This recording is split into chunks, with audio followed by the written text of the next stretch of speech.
السلام عليكم ورحمة الله وبركاته جميلاتي، كي دايرين؟ ان شاء الله تكونوا بخير واحوالكم كلها طيبه. بغيت ندير هذا الفيديو هذا يكون خفيف ظريف على واحد الموضوع اللي كيوصلني بزاف في انستغرام. يعني اغلب الرسائل اللي كيوصلوني في انستغرام من بنات كيقولوا بانه بغاو يلبسوا الحجاب الشرعي او بغاو يلبسوا النقاب، ولكن والديهم رافضين الفكره تماما او كيمنعوهم من الحجاب.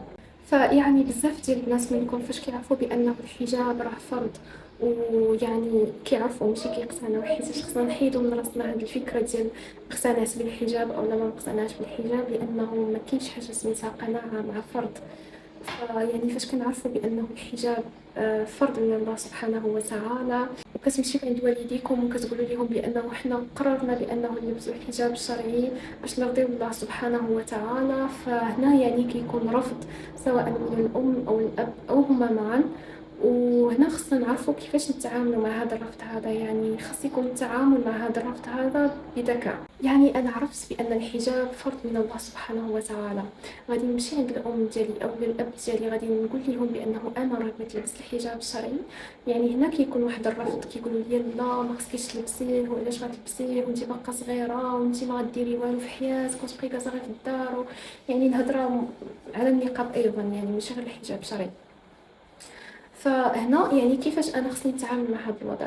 يعني نصيحه مني، ما غاديش نوض انا ونلبسو مباشره يعني ونخلق مشكل كبير، لا. يعني اول شيء انا غادي نحاول انني نهضر مع الام ديالي او الاب ديالي، ونحاول نشرح ليهم علاش انا باغا نلبس الحجاب، نعطيهم الدلائل كامله على انه الحجاب الشرعي فرض من الله سبحانه وتعالى على كل مسلمه. يعني غادي نقول لها يا امي او يا ابي، انا يعني أريد أن ألتزم بالحجاب الشرعي لإرضاء الله سبحانه وتعالى. يعني أنا أريد أن ألتزم بطريق الله سبحانه وتعالى، وأني أدركت بأن هذه الدنيا راها دنيا فانية. يعني وغادي نقول لأمي وأبي بأنه أنا غادي نلبس الحجاب الشرعي، ولكن في نفس الوقت أنا يعني سأدرس، يعني سأشتغل على نفسي، سأطور من نفسي يعني دائما باش نخليكم دائما فخورين بيا. يعني وسأشرح لهم بأن الحجاب الشرعي يعني ما غادي يمنعني من حتى شي حاجة، بالعكس غادي يمنعني من الأشياء اللي خايبين، غادي يمنعني من الأشياء اللي حرام، اللي ما كيليقوش بمسلمة صالحة.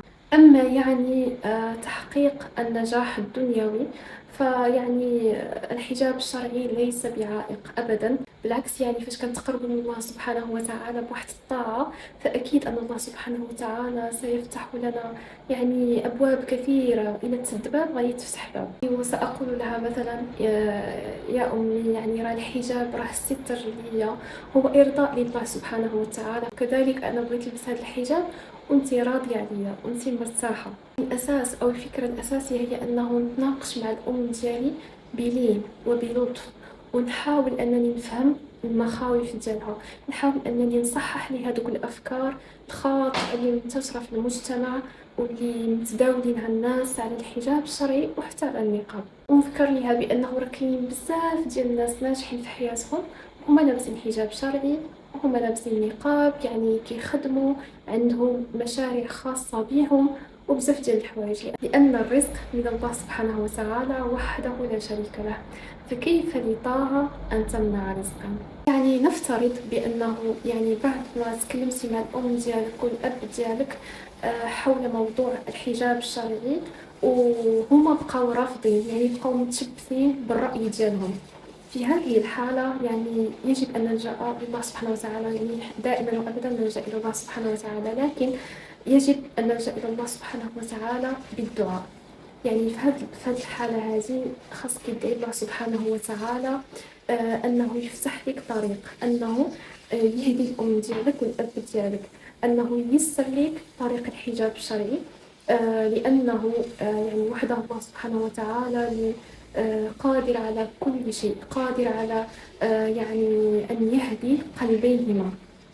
نعم، وأن يعني أنهم يرضوا بداك الحجاب الشرعي، يعني إذ الله سبحانه وتعالى يا ربي أنا أريد أن أرتدي الحجاب لأرضيك، أنا أريد أن أرتدي الحجاب يعني خالصًا لوجهك الكريم، أريد أن أرتدي الحجاب لأطبق الفرض الذي فرضته علينا، يعني كوني متأكدة ومتيقنة بأن الله سبحانه وتعالى سيعينك، والله سبحانه وتعالى غادي ييسر لك الطريق باش أنك تلبسي الحجاب الشرعي. وبعد هاد الخطوة ديال الدعاء هنا يجب يعني أن تأخذي الخطوة مباشرة، يعني غتلبسي الحجاب الشرعي ديالك وبقاي دائما دعي الله سبحانه وتعالى أنه يهدي الأم ديالك والأب ديالك، لأنه يعني على الأقل انت درتي اللي عليك وشرحتي ليهم بلين وبرفق علاش انت باغا تلبسي الحجاب الشرعي ولا علاش غتلتزمي به. وانا متاكده 100% يعني، وبزاف ديال القصص ديال البنات اللي كيكونوا والديهم في الاول رافضين فكره الحجاب الشرعي ورافضين فكره النقاب، لكن يعني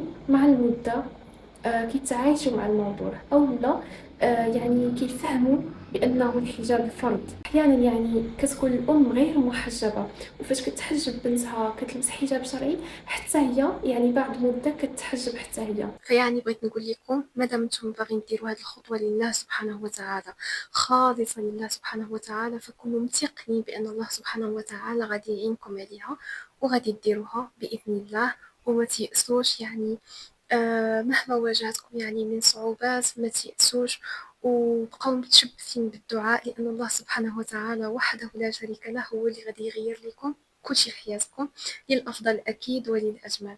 هذا وفقط يعني كنتمنى أنه الفيديو يكون فيديو يعني خفيف على قلوبكم ويعني حاولت فقط أنني نجاوب على سؤال يعني أكثر سؤال كيتطرح عليا في الخاص في انستغرام وما تنساوش تشاركوا الفيديو مع أي بنت يعني في هذه الحالة ديال أنه والديها رافضين أنها تلبس الحجاب الشرعي.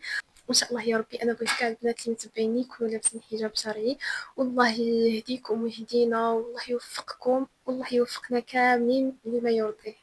وما تنسوش انكم تدعموا قناتي الصغيرة بلايك باشتراك بتعليق اي شيء يعني كتشجيع حتى يعني استمر ان شاء الله. ما تنسوش انكم تخلوا لي في التعليقات يعني تجربتكم مع اول يوم يعني لبسوا فيه الحجاب الشرعي واش كان رفض من الاهل ديالكم اذا كان رفض يعني ما تنسوش انكم تشاركونا تجربتكم مع هذا الرفض وكيفاش قنعتوا والديكم باش انكم تلبسوا الحجاب الشرعي. هذا وفقط وفي امان الله.